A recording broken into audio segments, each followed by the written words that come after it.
Рост цен на жыллёва-камунальныя паслугі абумоўлены павышэннем сярэдняй заработнай платы. Такі механізм прадугледжаны указам прэзідэнта нумар 535. Так, сума ў жыроўцы для сям'і з 3 чалавек, кватэры плошчы 48 метраў квадратных, у ацяпляльны сезон складзе каля 58 рублёў. Апошняя индексация тарифов отбылась у сакавіку.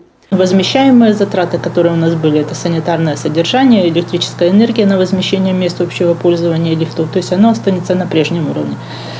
Остальные тарифы у нас повышаются.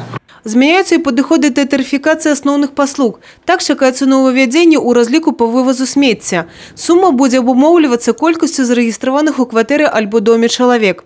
Идет вопрос о том, чтобы устанавливать тариф для населения на одного человека. Сейчас у нас идет в зависимости от норматива накопляемости, который утверждается каждым райисполкомом, горосполкомом, и от тарифа, который был утвержден за 1 метр кубический. А теперь должны утвердить предельный тариф для населения.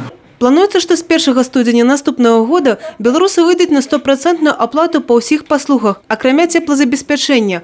Гэта самы затратны артыкул выдаткаў. Для тых, хто не здольны цалкам аплачваць жыллёва-камунальныя паслугі, прадугледжана субсідыя. Разлічваць на яе можна толькі тады, калі на аплату камунальных паслуг ідзе больш за 20% сямейнага доходу ў горадзе і 15% у вёсцы. Грашовая дапамога налічваецца па выяўляльным або заяўляльным прынцыпе. У Бродскай вобласці з пачатку года налічана больш за 3,5 тысячи субсидий.